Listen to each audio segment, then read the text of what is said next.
Quand il jouait sans Mâcon, il y avait pas mal de recruteurs. Des recruteurs de l'OE, de l'AS Saint-Étienne, de toute la région de France. Et il venait le voir jouer, donc il allait faire des essais à la demande des clubs. En France, il en a fait à peu près une dizaine. À chaque fois qu'il revenait de tests, d'essais, qu'il allait à Lyon, à Saint-Étienne, c'était toujours... c'est un très très bon joueur techniquement, mais il lui manque un peu de gabarit. Il a fait un essai à Paris. Il est tombé sur un recruteur de la Real Sociedad qui l'a emmené faire des essais dans ce même club, San Sébastien.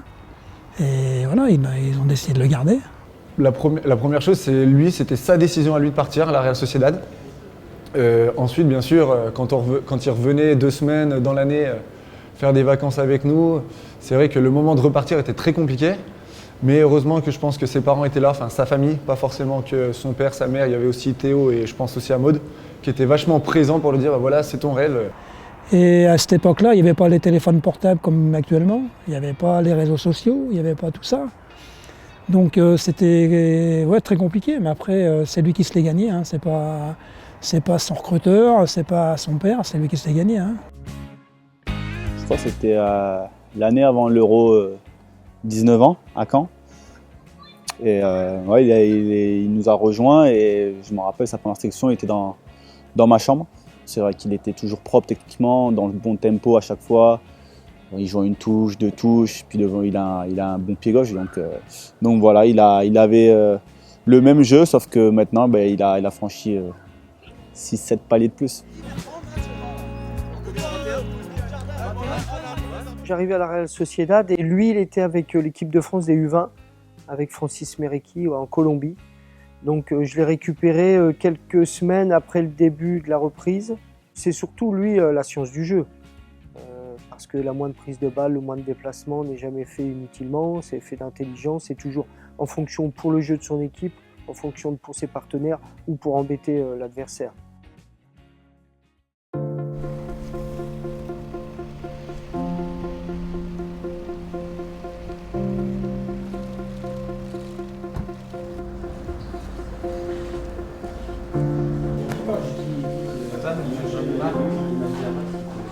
C'est un joueur qui a joué énormément de matchs, qui a été très influent pour l'équipe de France parce qu'il a été très souvent décisif lui-même, en marquant, en faisant marquer.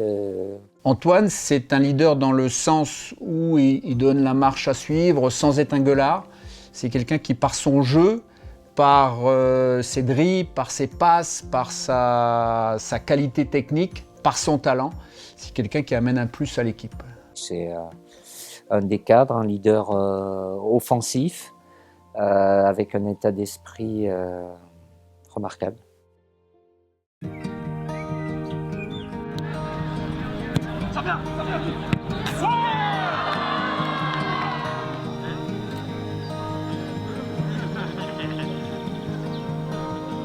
Je pense qu'il a toujours compris que le football c'était un sport d'équipe et pas un sport individuel. Et vraiment, je pense que son but final c'était quand même de gagner le match, pas forcément de lui briller, mais que tout le monde participe à une victoire et pas que ça soit qu'un seul joueur. Le dernier match qu'on a joué contre l'Uruguay, en début de deuxième mi-temps, il y a eu penalty. Il a laissé le penalty à Olivier Giroud, qui a pu marquer un but de plus et donc arriver à 33. C'est quelqu'un qui a aussi ce sens du sacrifice et qui fait les efforts pour les autres. Et je pense que pour les milieux et les défenseurs, quand tu vois des mecs devant comme ça qui se sacrifient un peu, qui courent beaucoup, qui font un gros travail, c'est encourageant.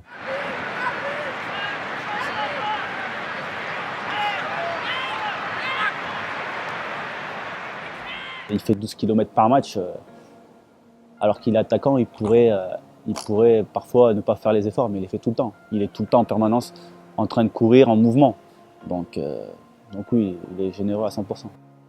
Moi, j'ai utilisé un peu partout, à gauche, tout seul en pointe, derrière l'attaquant, à droite. Et je crois contre Malaga, en fin de match, où on perd 2-0, je le fais jouer même arrière gauche. Il y a quand même peu de joueurs qui ont cette totale polyvalence. Il y a des très grands joueurs, mais cette polyvalence-là, elle est rare.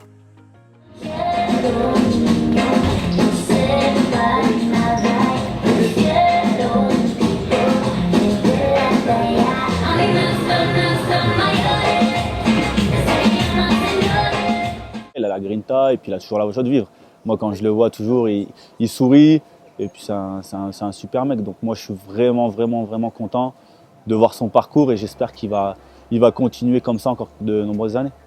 Je pense qu'il a deux visages. Il a un visage qui est très en dehors, qui est très sympa, qui aime bien faire le con. Mais dès que ça touche au foot, il est vraiment très concentré, il prend ses responsabilités. Mais moi, je me rappelle quand j'étais à la finale en Russie, moi tirer le penalty face à 12 000 Croates, je peux vous dire que, comme ils disent en Espagne, il faut avoir les cornets, ça. C'est un joueur qui aime faire plaisir, c'est un joueur qui adore l'équipe de France, qui adore la France, toujours très heureux de revenir en équipe de France, toujours très heureux de porter le maillot. Non, parce qu'il faut être fier d'être français. Voilà, on le dit très peu. Mais voilà, on est bien en France, on mange bien. On a un beau pays, on a une belle équipe de France. On a des beaux Français, des beaux journalistes. Et voilà, faut être fier d'être français. Et j'ai envie que les jeunes aussi disent voilà, vive la France, vive la République. Il faut être fier d'être français. Et voilà, on sait qu'on est très regardé par tout le monde. Et voilà, j'ai envie de dire à quel point je suis fier d'être français. Au-delà du joueur, j'aime bien le mec parce qu'il ne se prend pas la tête et voilà, et il essaie toujours bien sûr d'être le meilleur possible, mais je veux dire, il reste toujours très positif et c'est important pour garder la confiance et surtout avoir cette force mentale qui est aujourd'hui indispensable au plus haut niveau. Antoine, c'est un garçon qui est entier. Il donne son amitié ou il ne la donne pas. Il ne fait pas semblant. Il est tombé dans des clubs comme la Real Sociedad et l'Atlético de Madrid où c'est des clubs familiaux. C'est très soudé, il y a beaucoup de Sud-Américains. Et les Sud-Américains sont comme ça, ils sont entiers. C'est toujours le même, c'est toujours un super mec, toujours là pour ses amis, toujours là pour sa famille. Non, c'est vraiment quelqu'un qui n'a pas changé. Vraiment.